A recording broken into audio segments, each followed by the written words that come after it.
Cherry West, the Red Betty of Edinburgh, and welcome back to another episode of Cherry on Top, the podcast. Oh my God, I cannot believe the amount of love that everyone's been given. Thank you so much. I'm glad you're all enjoying it. I have got an incredible guest all the way. No, you're originally from Glasgow, yeah? I'm originally from Paisley. Paisley, don't brag about that. He's from Glasgow. I'm from Glasgow. He's from Glasgow. Now he is.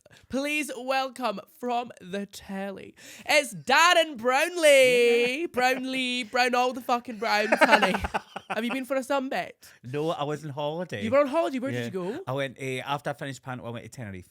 Oh my God, that's where I'm going next week. Yeah. Oh my God, where were you going? I don't know. My mum and dad booked it. Great start. Yeah. Oh my God, thank you so much for coming on the podcast. That's all right. No worries. Now, you just mentioned panto, so we may as well start off with that. So we both were away for Christmas doing panto. Yes. And if you don't know, guys, panto is...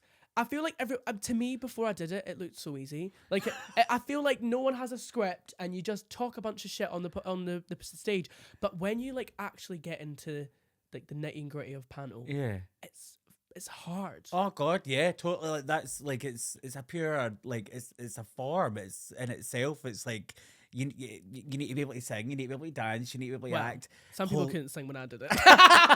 No, I'm only kidding. But you need to like hold an audience and all of that too. And a lot of actors and performers are really good doing it to each other, but they're not good at like, actually talking to an audience because they get scared. But it's tough. I mean, like I don't know what your schedule was. We were 75 shows. Oh my God. Yeah. We did 47, but we did like 3 every day. Yeah. Oh no, you did a hard one then. Yeah, we did school ones. It was fucking crazy. See, that's the thing now. I feel like that 3-show day. No. Can you imagine me like getting in drag at 8 in the morning? Oh, God. Like, and I had to go on stage at 10 as a mirror and be like, woo!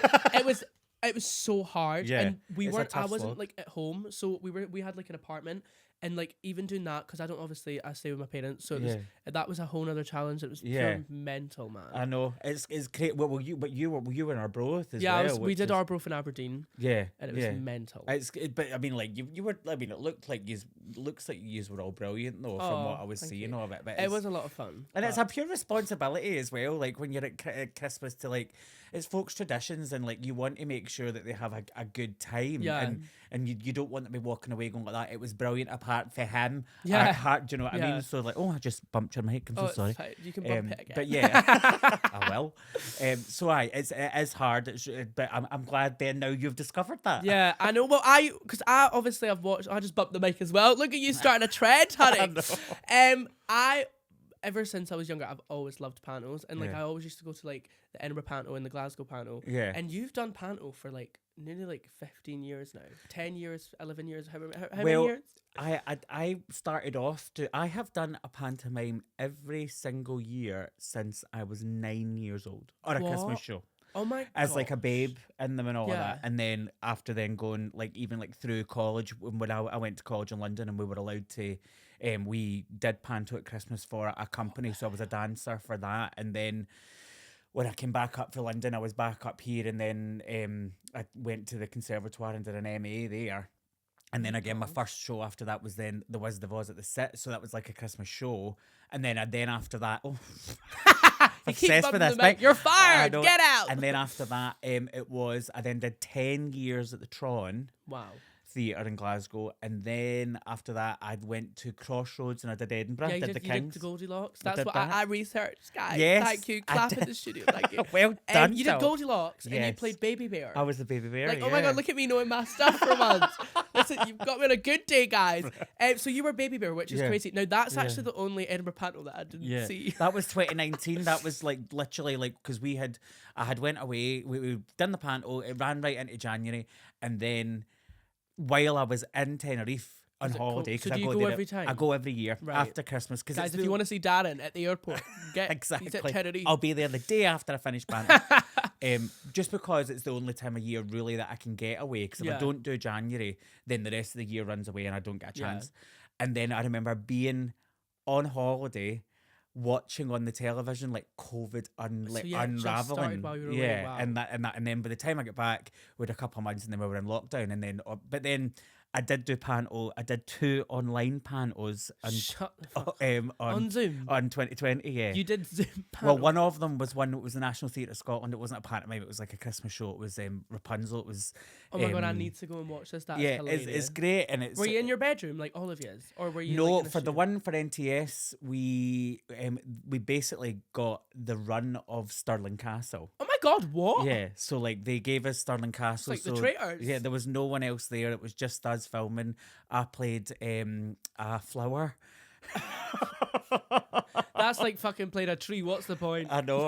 No, I'm only kidding. It was a bit like it's a big like kind of like drag thing and all Oh that. my And then the year after that again we went back in, and then that's when I started at the Kings in Glasgow Yeah. with Cinderella. Wow. So did they just love you in Edinburgh? They were like, well, you may as well do Glasgow instead. Well, no, like they gave me an option actually. They at the end of the contract they said you can come back here. Or you can go to the Kings, but like you, like I was going to the Kings as a wee boy, and I was a babe at the Kings when I was a wee boy as well.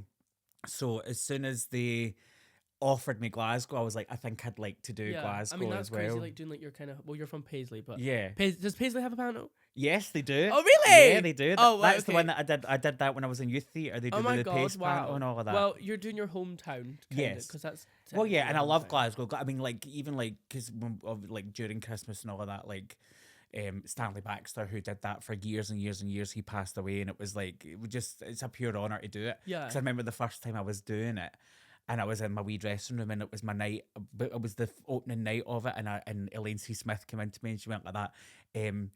That's a nice wee dressing room, isn't it? And I was like, yes, it's lovely. And she went, this was actually Stanley Baxter's dressing room. Oh my god! Because Johnny and Elaine are in the new part of the building, Yeah. which is at the front. So I'm in the first one in the old bit. So then, of course, I shat myself even more because it's like, oh god, that's pure Oh my responsibility. gosh, But I love that's it. crazy. I love I love winter and autumn and winter. I'm not like a spring summer Yeah. when it comes to Yeah, I'm kind of the Christmas. same. Maybe it's a gay thing. Yeah, I pure love the campery of Christmas. Yeah, but so I've done panto for quite a while. That's crazy. That's insane. I didn't know you were doing it from your 9. Yeah, You never yeah. catch a break. I know, but I pure like that's the thing. Like now, I would if I wasn't doing something at Christmas, I don't know what to do. Really?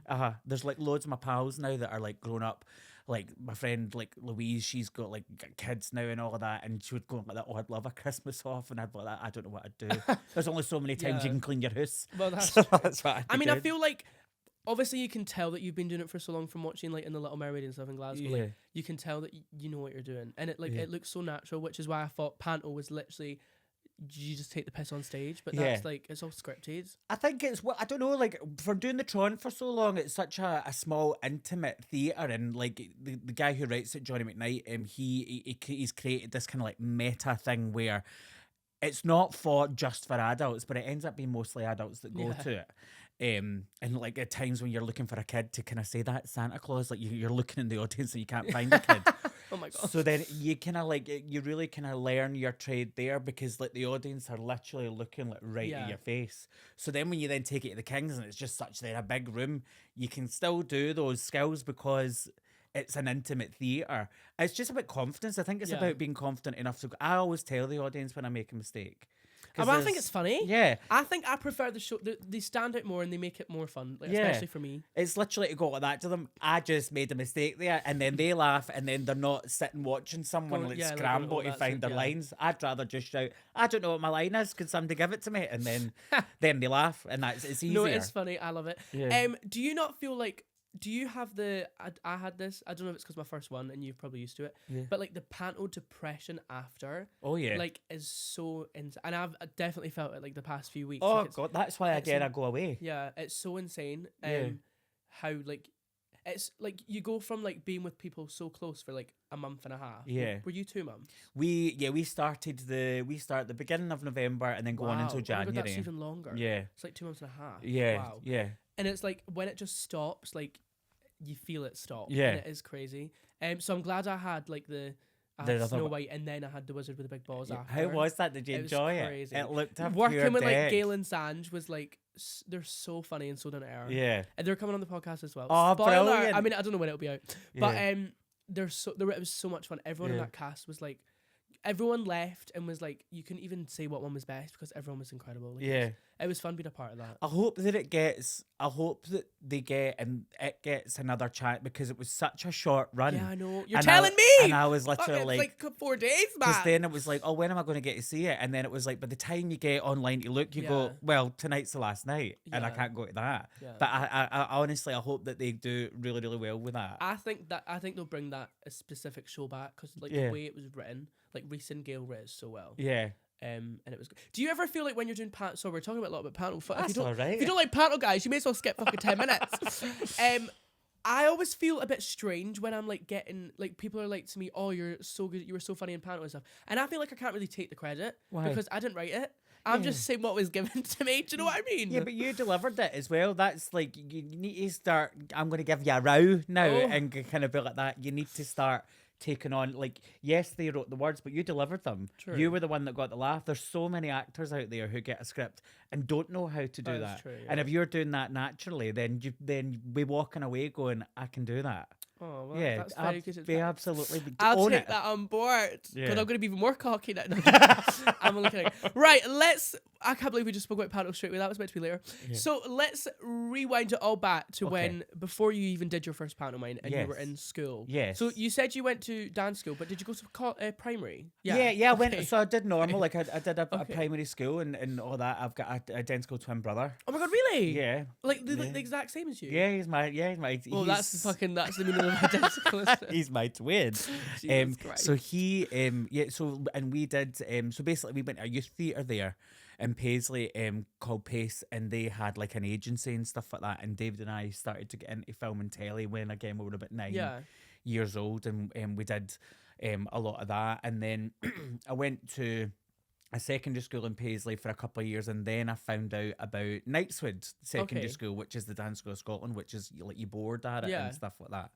My God. And then all of a sudden it was dance, and I was just obsessed with like wanting to become a dancer and everything like that. And then from there, went down to college in London, trained there, and then that was when you've done everything. Oh God, I know, I'm But very you've lived old. a full life before I was even thought of. Of course I did. That is insane. I know. And then when I was down there, I kind of realised that like retiring age for a male dancer was like 28. Right. And I had trained all of my life to get gosh. like once I graduated like 6 years of that as a career. So I did that. I did West End and stuff like that. Really? What were you in? Oh my God, I didn't research this. What were you in the West End? Yeah, I did 2 shows in the West End. I did one at the Novello, which was side by side, and then after that I did Pacific Overtures at the Chocolate Factory. Oh, the Chocolate Factory. That sounds fun. Yes. Oh my God. Willy Wonka, honey. And then I realised that I'm not going to be able to do this because I didn't want to then get to 28 and then become a teacher, which is why then I went back to college and I went to the conservatoire in Glasgow to do an MA year. Wow. But like Knightswood is like I suppose it's like Sylvia Young's in London, where your day starts at 8:30 and your day finishes at 9:30. 6:30. I was going to say half. 8:30. That's I know, illegal. I know, but it was like, so it's only like because you do your school, so you'll go in first thing and it'll be like ballet, and you'll have 2 periods of ballet, then it'll be break, and then you'll go to English, and then you'll go to geography, and then it'll be lunch, and then you'll maybe have a drama class and a singing lesson, and then you do late night after that. So like late night then is like from 3:30 to 6:30, and that can either be a school subject that you didn't do that day, like I don't know, maths or something, and then you go back into like jazz repertoire, and then after that and then at 6:30 you go back to the residency. I stayed in the halls of residence in Bearsden. Then it's moved now. It's now in the school. But yeah, it was great. It was literally like being like 14, 15. You loved it? Oh, I loved it. Oh, I feel that's my version of hell. Oh no, it was like you're 15, 16. You're Doing fucking ballet at 8:30 in the morning. Yeah, my I God. absolutely loved it. Everyone else of my age was getting steaming in parks, and I was doing a ballet class. That's crazy. I mean, that's kind of the same as me, just very different. Like I spoke about this before, where everyone like my age is going out like drinking in fields, and I'm like in my bedroom practicing makeup for TikTok. Yeah. So like it's very different. Like How did you do that? Like, sorry to turn it No, around it's for fine. me to ask you a I question. love talking about myself. But how, like, so you went from TikTok to then doing, like, because obviously you couldn't have done bars and stuff like that. So were you doing bars like at 16, 17? Well, rumor has it I actually was. Yeah. So before I started drag, I was in like this Scottish boy band. Yeah. So then I learned how to like not to Perform. sound fucking weird. Yeah, I learned how to like be around fans at meet and greets and like learn how to interact with people on social media and like do all that shit and perform. And we like toured the UK and stuff. So I feel like I was 13. Yeah. So I kind of got into that, and then obviously I left the band, and then I did TikTok. So then I watched Drag Race and was like, I wanna do that. And is that your plan? Do you want to be on it? Yeah, of course. You need Honey, to be on it. Yeah. Hopefully by the time this comes out, I'll fucking be on it. Yeah.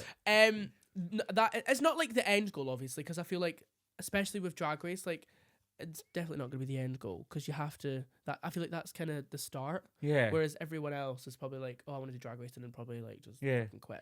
But I mean, like, even like you like to take this, you can take this out or keep it in. But like, it's like from then, like I did my research on you. Oh, did you? Yeah, because Did you I think it's like, well, I think it's quite God, that's impressive scary. to like. I just wanted to know who was talking to me because I'm a nosy bastard. But like, for you, like it's really impressive what you've done so far. Like for being, what are you, like 19? Yeah, I just turned 19. To be 19 years old and to be here already, where it's like folk only at 18, 19 years old are trying to work out what it is that they want to do. So I was like that. I was like on your cell when I was looking at it, because I think it's that's like especially now with it being so hard with things like social media. Everyone wants to be famous now. Folk open shops and they go, right, my shop's now famous. I'm going to make I'm going to make myself the star now. That's Do you know so what I mean? funny. So like for you to be able to push through, especially being Scottish, to be able to push through it, I'll commend you for that. Oh my So God, well thank done, you so Doll. much. Oh, that's so nice. I appreciate No, that. you're fine. can't It's just believe that I think you need to give. Also, we need to give credit where credit's due to folk. We're all in this together. No matter how you're performing, we're all in it together. And I think it's so much easier to hoist people up than to pull them down. Do you know what I mean? So that's why, like, I was kind of going, oh, on your sale, that's brilliant. Chuffed for you. Honestly, that's so nice. I can't believe that. Oh my God, guys, look at this. This song. Not you saying you can cut this out, bitch. This is good at the fucking start. No, I'm only kidding. No, that is especially, like, as you said, in this industry. Yeah. I feel like it's, for me in the drag world especially, it's so toxic, and everyone just like doubts themselves, and everyone like puts other people down because they want what you've got, and it's so crazy. And I've seen like on your social media about like how you like self-critique yourself all the time, which is like, so it's crazy, like especially seeing you like in the panel, like you'd never think that like you would like doubt yourself because oh God, like it's constant, it's crippling sometimes. It's like, especially like again, like we were just talking about this recently, like about even like weight, for example, right? And about how no, like that's the same with me. Like I reached 40 and then was like, what's happening to my body? Because you're constantly looking, and it's the same with you when you're putting on your drag and everything like that. You're constantly looking at yourself in a mirror. And that's when you start to go like that. Oh, I don't like this about me. Oh, my body doesn't look the same. Oh, maybe if I get a wee injection here and injection there, then that'll disappear. Oh, God, I've been doing that. But like, it is difficult, and especially because drag literally has. When you're talking about Drag Race, like I remember when I did the ships for a while, and I remember in my cabin when. The first season, I was gonna say, where you go with this? It was the first season of RuPaul's Drag Race came out, and I was watching it in my cabin, like blooming sailing around the world and everything, thinking, "Oh my God, this is amazing! Like I can't believe that this is on the telly." And now it's absolutely massive, and you're battling with people who maybe I really shouldn't be doing drag, but they like to be put. Oh my God, guys, you heard it here first. I didn't say that, but I fucking agree. But yeah, because you're kind of going like that. Like, I like the fact that, I mean, everyone needs to be commended for their bravery for taking I judged a competition in Katie's Bar years ago. Okay. And it was the Snatch Game one. So they got in an actor because it was like, and I remember like... Oh, you were the actor? No, like I was an actor as a judge, because they wanted an actor because they were doing Snatch Game. That was so third person, it confused me. I was like, they got an actor, and then it was like, oh, it was you. Yeah, it was me. Because they wanted someone to kind of go, like, to give feedback for performance and all of that. Snatch Game stuff. And I remember like there was people that were like dressed up as their character.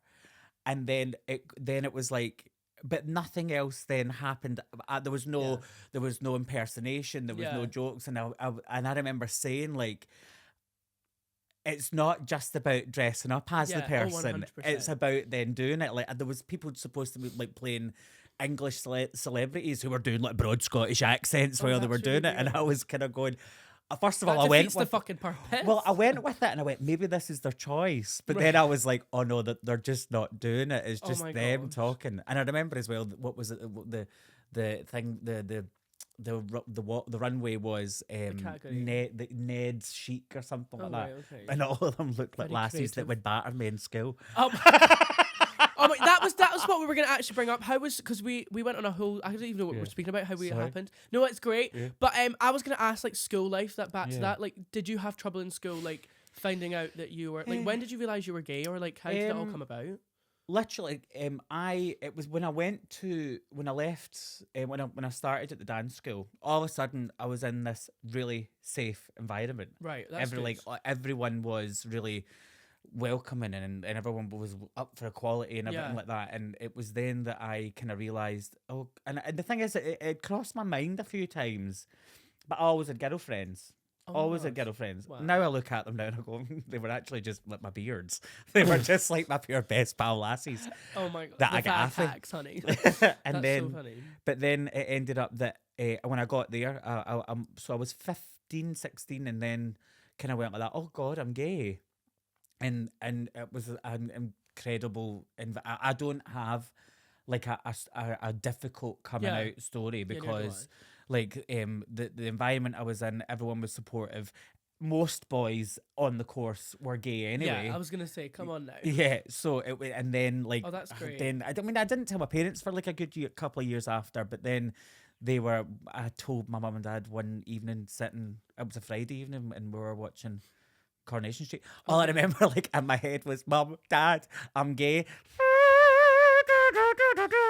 That's all I remember from. That's so crazy. Yeah. My God. No, that's good. I'm glad. But I mean, like my like when it comes to like trolling and bullying and stuff like that, like I didn't experience really any of that until I was an adult. Yeah, wow. Yeah, it was when I was an adult Oh my that started. gosh.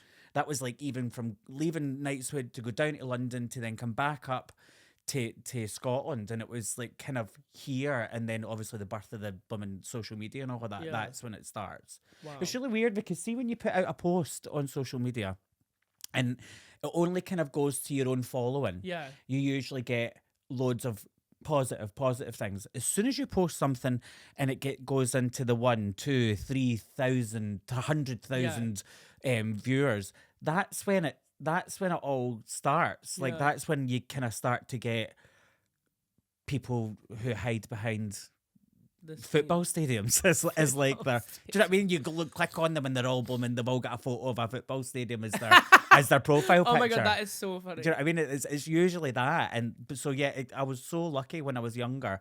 Also, my brother wouldn't have let it happen to me. My brother was but he wasn't like Ned or anything like that. But like he wouldn't have. I was protected. Yeah, my whole life. It's just been like kind of later on. Oh no, don't get me wrong. Like I was battered in London a few times as well. But oh my God. I love how you just say that so fucking casually. What the hell? yeah, coming of age, I suppose. That is crazy. Oh my God. Oh my God. What the fuck? Yeah, Jesus Christ. It's crazy, but like now you kind of look back at it and you kind of go, God, the entire world that we live in now is like this pure pressure cooker. Everyone's kind of trying to find who they are, and we're not realizing that in order for other folk to find who they are, they're kind of like pushing other folk down. Yeah. So I think it's like we're in the eye of a storm, I think, and we'll get out of it. Yeah, it's quite scary. Well, that's why I really wanted to have you on. I thought it was important because obviously you've experienced, like I thought you would, well you have, you've experienced obviously different stuff growing up queer and like not the decade, like ages ago, but like the 1900s. Yeah, cheeky fast. But it's true though. Like obviously, I feel like especially now, obviously back when you were probably growing up in school, it was very different to how I would have. Oh God, yeah. Which is why I thought it was so interesting. And that pillows just fell, so that's great, isn't it, guys? It was actually probably, I mean, like, don't get me wrong, like, at the dance school, it was still quite difficult because we were in Knightswood itself as, like, a mainstream school. Right. So you've got the dancers and the people that are in the mainstream, and they kind of gave us it quite hard, but we then made up a song about them. Did you? To the opening of Beauty and the Beast. What was it? Little school. It's a big school, really, every day, like the one before. Little school, full of little people coming in to say, "How you, you're more, how you, you're more, you're gay." And it was this whole big bags. What the hell? You need to release that. We need to hear the full version. So were they all Scottish? So are you meaning this was in Glasgow or London? This was in Glasgow. This was at Knightswood, yeah. So that I mean, so London funny. was like full of gays. That was like when I went to Arts Ed, which is in Chiswick in West London, and it was again that was just again full of support. Everyone was in it together, and that's the thing. I think sometimes like when you make your world that. And you're safe in it. It's only then when you step out of it, you go, "Oh God, it's not as safe as I think it is." Well, especially because like when you're like in all that world, you're in your own bubble. Yeah. And then it is when you said like you post on social media and stuff, and it goes out. Yeah. It does like it's weird. It opens up. You kind of go, maybe there is because like, you forget, and then you get reminded again that there's people that hate it. But I can always like that as well. Like usually, like you can't stay angry for long. What they don't realize, and that's what I was saying to you earlier. What they don't realize is like I usually answer back negative comments. I think it's hilarious. I love it. It's because I don't answer back positive ones. Because if I answer back negative ones, the more comments that are on the post, then the more people see it. That's true. So then you don't realize that you're actually going, oh, that's a shame that you're helping me to get. I know, like forward. they don't realize that it gets you more engagement because like, you're getting more comments and it means more people will see it, which I think is funnier. Totally. Yeah, I love it. Yeah. I was gonna say, what was I gonna say? It's just completely blanked my brain. Sorry. What was I gonna say? I'm too busy listening. I'm loving this. I'm just listening. When like I obviously was in school and coming out, it was like how old were you? Sorry. So I started drag before I came out. Right. Whereas like everyone in school would tell me that I'm like gay and stuff, and I obviously didn't realize. And then they knew before you did. Yeah, well, I would literally be like, no, I'm straight. Like I fully was like convinced I was straight. Yeah. Not because like I thought my parents wouldn't accept me or anything, because obviously they would. Like my mum would always slip in the, oh, if you are gay, like we wouldn't care. Right? Yeah, that's what she was like, and I was like, is she taking the fucking piss? And so that would piss me off. And then I came out when I was like 50 or 16. Like it wasn't even. Like I came out on the day of my sister's gender, like baby's gender reveal. How bad is that? What was it? What was the gender? Oh, I don't. A girl. I guess I don't remember. That's a girl, and I'm gay. Yeah, it was in the morning. It was like 5 a.m. I was up and I put on my family chat. I was like, I know you already know this, but I'm gay. And then my sister came in, and like my other sister, she's a lesbian, so fucking crazy. So she came in with a card. I don't remember what the card said, but it said something. What a difference a gay makes. But it was something like that. I was like. She put on the chat, she was like, I'm not the only gay in the street. And I was like, you fucking weren't anyway. But that's the thing. I there's times where I look at you lot. You're Gen Z, aren't you? Am I? Gen Z? Are you not like an older Gen Alpha? Jake! What gen are we? I didn't see it to come in. Yeah. Are you Gen Z? Are we Gen Z? Yeah. Oh yeah, we are. Because I have no fucking idea what I am. would kind of look at you guys and kind of think, yes, you were lucky, because. Well, I think we definitely were. We got it a lot easier. You've got it easier compared, because 100%. There was times where like having boyfriends and stuff like that, like you wanted nothing more to walk down the street holding their hand. Oh, I don't even want to do that. I know. Whereas now, like I think that would be completely and utterly. It wouldn't be kind of. I remember hugging someone outside Glasgow Central. Oh, well, I wouldn't do anything fucking there. Yeah, but I remember I hugged a guy going like that, right, bye, see you later, blah, blah, blah. And there was like 2 girls, like, hey, there's gays! They're like pointing at us and all like that. They're meant to be the divas. Yeah, and I was like, oh, God. That's insane. Like, what age were you then? Probably, so that would have been 17, 18 when I was still in school. My and gosh. Then, but again, I don't know, like, I don't know how much I let it, because you're again, because I was so protected, I would be like that, oh, well, that someone just called me a poof. But like, I wouldn't then, I understand now why people do find it so offensive, because even when I was younger, like, you said that something was gay as a derogatory term, you would kind of go like that, check the state of their trainers, they're gay. Yeah. Do you know what I mean? Whereas, and well, that's still used, like, that was still used when I was in school. Like, people would say, like, what would they say? They'd say, like, oh, I don't know. They'd like fucking say like they just use gay as like a normal term. Yeah. And actually, I did that. I even like when I came out and I was doing panto in Mansfield with Sue Pollard, and there was an older actor in the show as well, and I did that thing. Oh, I don't want to do that. That's gay. And I was gay, and like I'd been out for years. It's because it's just like you're used to it. Because that's the language that you use. And I remember he said to me, don't do that. Like you're supposed to be. And I think actually that chat was that I had with that man then became like this thing of like responsibility as well, of kind of going, if I want to be seen and I want to be on TV, I want to be on stage and everything like that, then I need to then start changing the way that I'm thinking. Yeah. About then, because like God, even like the therapy and all of that I've been through for in life, therapy's good for anyone. I suggest it. It's great. I was actually looking into that the other day. Yeah, it's like even like going there and like kind of like and finding out that like I myself had internalized homophobia. Yeah. And I was like, as a therapist is sitting across from me saying this to me, and I'm going, no, I'm not. I'm gay. I can't have that. But then the more you talk about it, you're gonna go, oh God, yeah, I do. Yeah. And again, it's just because of that thing of like growing up. Like you're like, for me, it might have been different for you. And I think this is with all people who are like are homosexual, that you kind of go, you're never allowed to be you. Yeah. You're always constantly you're thinking constantly of going, like in a school situation or any kind of social situation as a teenager, how can I get through this without getting found out? So you're constantly like thinking about what you're saying, thinking about what you're doing, thinking about how you're standing, thinking about how you're holding your hands. Whereas other people don't go through that. They just have like this normal life of existence and then it's only, and I think, and it was really, and then that getting told that in therapy, you build up these walls, and they're walls that you've got no idea that you're building up. Yeah. And then all of a sudden, like you've got, like, you know what it's like in the dating world and stuff like that about like straight acting and femme like and all of that. Femme, a mask for mask, and like I remember like a friend of mine saying, yeah, because like me and my boyfriend like can walk through the park and like folk don't even know like that we're gay and everything like that. And I remember like getting to an age of going like that. Oh, bravo! Yeah, that's why would you great. Want to do that's that? Great for you. Why would you want to do that? Like holding this medal of kind of going like that. I'm mask presenting, and I only have masked partners and everything like that. Like wearing it as a badge of honor to kind of go, weird. Why? Yeah. Like just like, and these are the same people though that will be at Eurovision. Do you know what I mean? They're the same. Eurovision, I'm dying. Oh my god. The same people that will be spending thousands of pounds to go to Eurovision or Lady Gaga. Yeah, or going to a Gaga concert and taking their top off. Do you know what I mean? And you're like that. That's gay. Oh my god, that's so funny. I think like especially when I first started drag, I really wanted to make sure that like, because obviously I was fucking in my bedroom dressing up like this. Yeah. I would go out and I'd literally like look like a straight person. Like I'd be wearing all the fucking Nike tracksuits and all that stuff. Nike sponsor me, thank you. I'd be wearing all like the tracksuits and shit. Yeah. And now like, I mean, my dad obviously is the most supportive, which I'm so grateful for. Yeah. But even then, like I'd wear like a fucking not a crop top, but like something that's not like a full on t-shirt or it's really tight. And he's like, why are you wearing that? You look gay.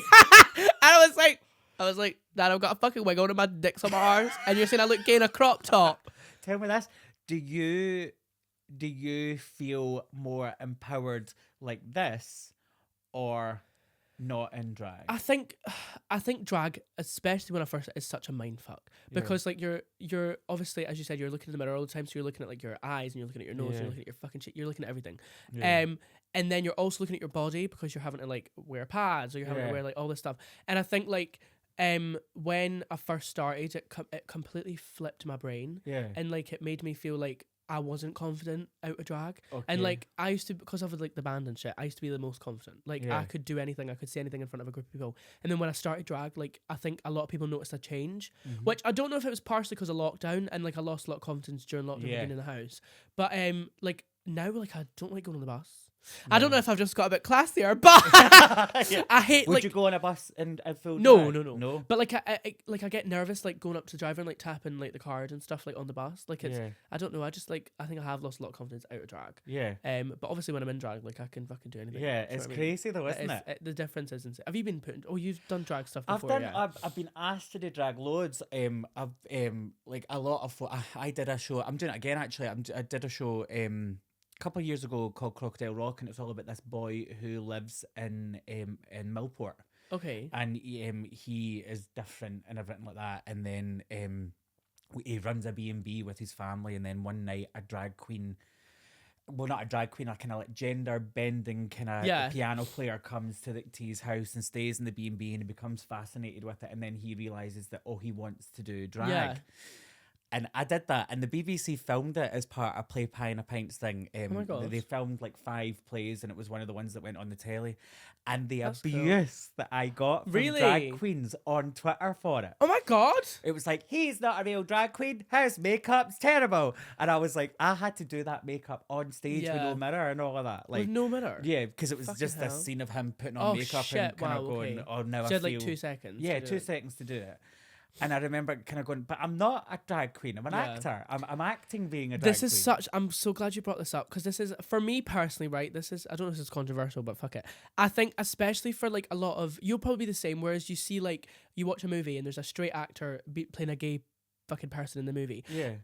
There is part of me that, not for this, it's different. Yeah. But like there's a show that runs and like they're not like drag queens, but they're Yeah. like musical theatre actors who trained Yeah. and they're doing drag for the show. And there's a part that's like, it annoys me because that could be given to actual drag queens who Yeah. do this and need work. But then there's also the side of like, well, they're actors, so like obviously they're gonna act and do Yeah. this. And I feel like part of it, there's like obviously jealousy that you've not been asked to do that. Of course. For starters, yeah. and then, but it also is annoying that it's like they're obviously taking work from drag queens, but at the same time, it's different because it's like an Yeah. acting role. I think that is it. The like I for a long time battled with a straight person playing a gay character. Yeah. For a long time, I kind of went like that. Well, why is... I think it is silly, Yeah. but it's also acting; it's their job. Of course. And that's So it's where like I've got to hard. now, because then I kind of then went, but what if I want to play a straight character? Yeah, that's so 'Cause, like, true. Wow, yeah. I've trained my entire life to be an actor, Yeah. not to be just a gay actor. Yeah. And that, I mean, like, I know like so many boys in the West End who are in kinky, but who were in kinky Yeah, boots, well, that's what I was kind of like who now have drag careers. Like, yes, they're well, all- Paige Free. Yeah, of course. Like yeah. she wouldn't have started drag. She's now fucking incredible. Do you know Paige? No, I don't. Have They're, you- they again. she She's a was- lot younger than me. But yeah. even like Nick and all of that, who was oh God, what's his drag name Oh, no. again? He was in it with I feel like I should know this. it was Nigella and all of that in the Snatch game. Was he on Drag Race? Yeah. And he started in Kinky Boots. No, he was in. I think he was in Kinky Boots, and then he's a drag. Elevate. Oh my god, Elevate was in Kinky Boots. Yeah. Oh my god, she's fab. I never knew that. Yeah. So is that how she first started drag? I think so, but That like, kinda makes but, like all sense. of those like West End boys, like you've got a lot of boys like in the West End Yeah. who go down there to study dance and musical theatre, get down there, are immersed in the gay culture in London Yeah. because they've all come from these little towns all over the country, and then they kind of realise, oh, this is actually where this is Yeah. what I want to do. That's very and true. also as well, like if someone like Page 3 who does it probably realised as well they're going to get more money. They're going to 100%. get more employment, Yeah. especially if you're a good one. Yeah. But again, don't just put on a catsuit and a wig and then say, now I'm a drag queen. I love that you think the Do same you, as me. do you know, it totally It happens. pisses me off when there's a lot of drag queens, especially in Scotland, that Yeah. buy stuff from Primark and are wearing the same top as the Yeah. fucking audience member. But that's Like, the thing, that's like, it's like, Absolutely insane. but it's what we were saying about panto. Like, it's an art. It's an illusion. It takes people out of their lives. yeah. Like, there needs to be more than you just standing there smiling. Mm-hmm. Do you know what I mean? Like there have been so many of these drag brunches and all of that, and like in Glasgow and everything, and kind of going like that. These fuckers are phoning it in. Do you know what I mean? Like, and You I need to mean, name names. No, I don't. You have I don't to name know, names. I don't know their names. Oh, I but, wish like, you did. Oh my god, that's incredible. But like kind of like sitting there going like that. where like, were it? What was the venue? So I might know. Where was it? Soba in the West End. Soba. Yeah. And I'm it gonna was, Google. just out of lockdown, and I remember we had been planning it for ages, Oh, and it was shit. and like going, oh god, this is going to be great. We're just coming out of lockdown. We're going to go to this brilliant drag brunch. Then we're going to go to the West End and have a couple of drinks and God. everything. And the first thing that happened, and I understand that it can sometimes be brutal with audiences, but the first thing that happened was the person that ran it came out and literally gave everyone into trouble before they'd started. Like, don't touch us. Like don't, like, well, we're not going to answer you back. Like, and then it was like, and then they did it, and That's there was it kind of set you off in the wrong Yeah, foot. that's You so were then kind of sitting weird. going, oh It's- god, that's I so feel funny like that I've been you were given a there as row. well. Yeah. And then when it came to actually like it was like going through the motions, and then I wondered and I went like that. Maybe this is like the third of the day that they're doing, and that they've been working all day, and now this is the last one, and everything. But then at the same time, like, that's so... I always do that when I go to drag shows. Like, I watch a show and I go, oh, well, maybe, like, their mum's died or something. Do you know what I mean? But you shouldn't have to do that, because you should be giving everyone the same... Totally. Everyone can have an off day. Yeah. Like, I have every fucking day. Yeah. But, like, you just have to go on, and it's like a job. But that's the thing as well. It's about taking it seriously as a responsibility. Yeah. My responsibility, like... be thinking about your makeup and your wig and what you're wearing and stuff like that. But at the end of the day, you're being paid to go into an establishment and entertain and give the people there who have paid their money to give them a good time. That's insane. I'm so sorry that you experienced that shitey drag No, show. it's fine, because I will find who that is. But again, you give them another chance. You give them another go, and kind of that's why again, like it's wonderful, but don't take the piss out of it. Yeah, it's real. It's people's jobs, and it's like again what I'm saying about how drag is blown up. People want you to take them out of the life that they have. It's 100%. Not just about you rolling about the floor and stuff like that, and it's about you being able... Rolling about the floor. Fuck, you've had a really bad experience. My gosh! No, I mean, I hope you got a refund. But I do, like, that's although saying that as well, like, I like, again, what As RuPaul says, like, always support your own local drag. You need to. Because how would, like... Depends who. How are you good? Like, that's the thing. Like, you've obviously had loads of support. Yeah. And that's why you're then being prepared. Well, yeah, I would not have been able to, like, literally anything without, like, my community. Because I used to do, like, when I was 15, well, as you said about clubs and stuff, I wasn't able to get into clubs, obviously. So I did, like, I hired a bowling club and did, like, my own one-woman show. And then, like, that sold out and everyone came to it. Yeah. And so I kept doing it because it was getting me a lot of money. Yeah. Are you, like, would you say that you're probably, like, still the youngest in the circuit in Scotland? I'm definitely, it's a hard debate because, like, anyone now puts on a wig and says they're a drag queen. Yeah. Especially in Scotland. Yeah. And it's probably them people that you went and seen. Right. But, yeah, so I'm not, there's, like, someone that's, like, 13 and stuff that, like, put on a wig and an eyelash and say they're a drag queen, but they're wearing a nudie from Primark. Yeah. So it depends how you see it. Like, technically, I am the youngest that's professionally working all the time. Yeah. But, like... But the thing ages, like, I'm not 13 even like anymore. You're saying about putting on like something for Primark, like that can absolutely be forgiven if you're being the entertainer that you are. I mean, it's not even about like what you're wearing; it should be about the way you're performing. And I always say, like at the end of my show, if I've taken them away from the world for 2 hours, then I've done my job. And I think that's like how I see drag, because it is like you don't want people to be sat there thinking about like what they had for dinner. Yeah, like. What am I doing next? Yes. Like, if you're thinking about what you're doing next, how am I going to get home? Like that kind of thing. Like I don't care. I need you to be lip syncing to I am what I am and taking me out my miserable life for a minute. That fucking shit. I'm over that. That old news. Yeah.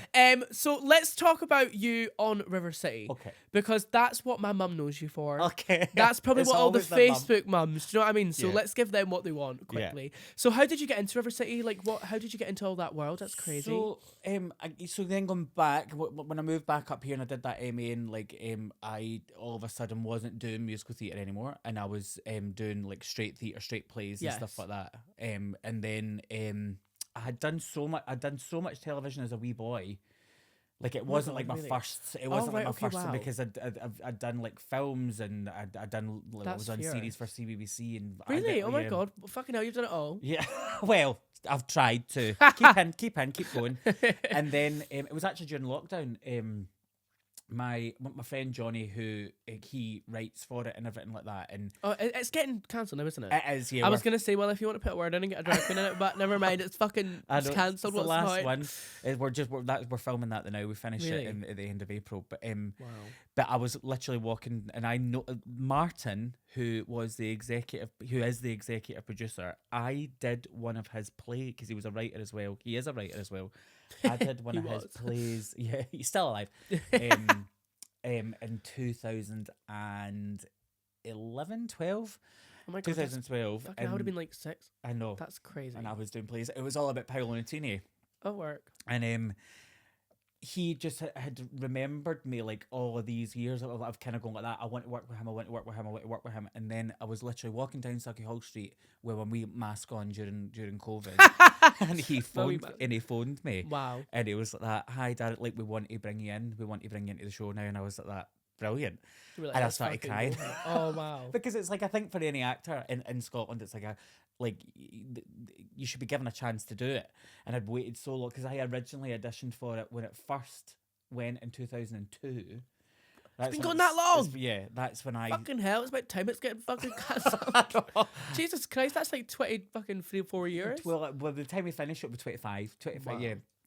And so I auditioned for it then when I was a teenager, and it was just always something that was in my head of wanting to do it.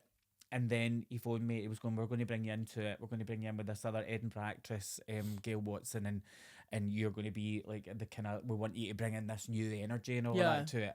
And I was like, "Oh my God," like pure horrible crying. Wow. Oh my God. And I was like, so "I'm allowed to tell my mum?" And he was like, "Yeah, you can tell your oh mum." my God, wow. So, but it would just been for years of doing like, because like I'd been doing theatre for so long, and then like all of a sudden like I'm on telly again, and it's great. It's just a completely different, it's a different discipline. I mean, you'll know that. I mean, I think that's what Sanjeev learned when doing the panel with us. Like, it's very different. You're having multiple takes. Well, I don't know about River City, but you're having multiple takes. But with an audience, it's like you just have to go right past it. You need to do it right away. Like, if anything I mean, happens, I don't know what Unfiltered would have been like if you did be having producers saying, "Could you see what you said again?" Oh, honey, you can imagine what I would have been like. I've not properly like had an episode speaking about this because I don't know when anything's coming out. Like, but when I filmed, so I have no idea what I'm allowed to say, but I'm gonna say it because who gives a fuck. I said to them, like, I don't want to win. I want to go in and make a television show. So I went in and I was like, right, I've got a week and I'm gonna fucking be the main focus on every episode. So I made sure if you watch it when it comes out, you'll notice I made sure I had one thing that happened with me every episode. So I made sure I was in it because I was like, I called someone out for having fake followers. I fucking went in and I caused so much drama. And there was a person that like I became really close with called Summer. And the first episode we sat down straight away and slagged everyone. We were like, anyone can film a fucking TikTok about travel. Anyone can do this. And then we were in the bottom. The first episode. How fucking hilarious. I was like, we've won a BAFTA. I was like, it's great. I think it's so funny. And I just went to have fun and you could tell that I was having a good time. Like, it was just, I made sure I cried. I made sure I did everything else. But that's a new thing. But that, again, like reality TV now is like a new thing. You've got people, like you look at our traitors, right? And then you look at the American traitors. Good. Yeah, it's insane. The difference. And the American traitors is just full of people who are who were on a game show in America. And we've got this, like, you've got this now subcategory of people who are performers who are now like reality TV performers. I love it. But that is a thing in itself. Yep. You need to be able, like, all producers are like that. We need people that can talk. Exactly. We don't want folk that are well, just the people that I was on with just sat there and they had to even like get them to talk, whereas I was like, just fucking give them everything. Oh, that's good. So like that's different then. So it's not like the producers are giving you stories. There was so I kind of gave them stories. Like, brilliant. I messaged them on WhatsApp being like, there's someone in this cast that has fake followers and I'm going to bring it up tomorrow. And they went, bring it up. Yeah. They were like, bring it up at this point. Yeah. So they told me like what parts to like what times to bring it up so it made sense in the story. Yeah. But it was crazy. It was so it's much like fun. An unscripted drama. Yeah. Do you know what I mean? I was fucking if scripting it. I was writing it in the hotel, being like, so this is what's going to do tomorrow. That's brilliant. That's what it is now. Yeah. That this new kind of like performer is a reality TV performer, 100%. And you look at like Charlotte for like Geordie Shore and all that. Like every show that she ever went on after that, she was that character. Yeah. And I'm pretty sure that maybe she's not like that in real life, but like... Well, that's exactly what I mean, though. Like, I think I do see everything that I do as like a reality TV show. Like, I'm walking in the stairs, or like I'm walking into my house and I'm fucking thinking I'm on like a TV show. Like, it's really... My brain's so weird, but like it's perfect for the reality TV. Yeah. And I hope like this does open more doors, because like I do want to... I think I'm fucking mental. But that's as well, though. Like, even with your show at the festival last year, as seen on TV... Oh my God, you even seen that? Like, you were like actually... You're telling folk you're putting your cards out on the table, said I want to be on TV. You're telling folk this is what I want to do. And that's how they emailed me literally the day after I finished the Fringe, because they seen that I was doing the Fringe and wanted to be on TV. And that's what it's all about. I think nowadays, like, it's about being really clear and going like that. This is what I want to do. Do you want to work with me? And if so, how can we make this happen? Because the world's so fast now. Do you know what I mean? It's not about kind of going, 100%. Let's go out for a drink and see if we like. It's just about going. This is what I can offer. What can you offer? Yeah. And that's what the world's going to become. And that's what the exec producer said to me. I don't know if it was like the main one or whatever, but they said to me like, and that's what I always remember. They said, "You said you wanted to be on TV, so prove why." And I was like, "Well, let's." I know I need to. Yeah. But that's the thing. You set out your stall. You put out that thing of going, this is what I want to do. They then gave you the opportunity to do that, and then that's when you go, I'm going to have to fucking do it. I'm quite nervous though to see it, like, to watch it back, because I'm like, I don't know how I'll come across, but like I think I think I come across like cheeky with charm, like, but I think it'll be great. I'm so excited. But to watch again, it. don't even like worry about that. It's like it's a program. True. Do you know what I mean? And like that's the thing as well. Like I've noticing that now on social media as well. Not everybody likes you. Yeah. And you need to be all right with that. That's what I think it took a while for me to realize, especially in the drag world. Like, not every drag queen's gonna like me. Yeah. And I think it was a hard like pill to swallow because I was thinking to myself like, why would anyone not want to like me? I was fucking overthinking, and then I just realized like, people, there's loads of different reasons. Yeah. And then I always like had to remind myself that like I don't like everyone. So you're not gonna get along with everyone. Like, if there's 10 people, you'll like 9. Exactly, and that's 7. all right, and that's absolutely fine. exactly. You're on your own path. Don't worry about anyone else's path. Just Yeah. be on your own. Like again, it's that blooming cliche of like the only person's actions that you control is your own. 100%. You can't control anyone else's, and if they don't like you, that's absolutely fine. Just try to find a way to exist in the same world. Yeah. That's really good advice. Yeah. And speaking of that, what advice would you give to like a younger person wanting to get into the TV world or social media, or what advice would you give? A lot of work involved in it. It's not just about turning up and being like that. Okay, make me famous. It's about having to put in the work, like walk in the being able to back up what it is that you've got to offer. If you're good at anything else, do that instead.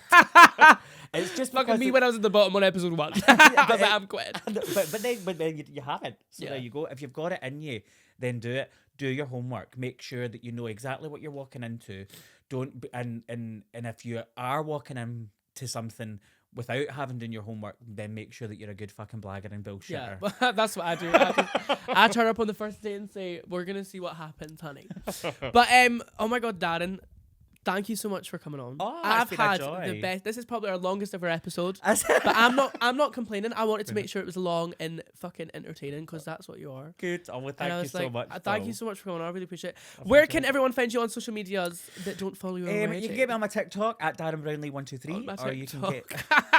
That's such an old person thing to say. On the TikTok. Oh, you can get me on my TikTok, and then Instagram and just at Darren Brownlie. Amazing. What's next? What are you doing next? So I finish River City, and then I am doing a play, I play Pine a Pint or more, and then that play I'm then taking that to the Fringe. I'm doing the festival. Oh my God, you're doing the Fringe. I'm doing the Gilded Balloon for the whole. Oh my God, wow. thing, yeah. Well, we need to go out at the Fringe. Are you doing the Fringe Yes, again? Oh, brilliant. I'm doing the same TV show, but it's about wanting to be in musicals instead. Oh, I said brilliant. copy and paste. Good. Yeah, I will come and see it.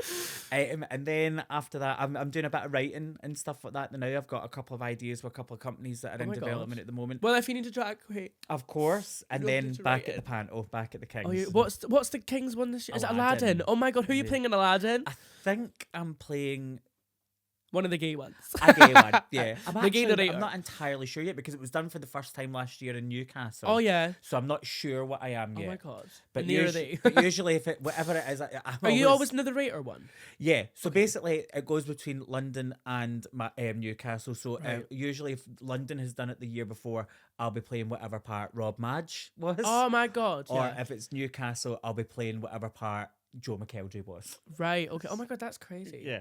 I really, I think that's my goal for, the next few years, is to work my way up to doing, one of, the Crossroads pantomimes. I think that's what I really want to do. So if you want to put a word in, Absolutely. I'll be the fucking gay narrator in the pure Edinburgh panto. Thank you. Brilliant. The thing is, though, I wouldn't even want to do it in drag.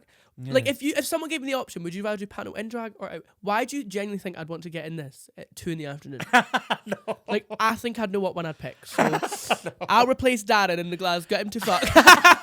No, I'm only kidding. Not yet. Thank you so much, guys. No. Thank you so much. I'm fucking getting ready to leave. Thank you so much for watching this week's episode of Cherry on Top. Make sure to follow the YouTube, like, comment down below, subscribe, get tickets to my friend's show, get tickets to Darren's. I don't know when it's coming out, but it'll be before the Fringe. Yes. And follow me on all social medias at Cherry West UK. Bye.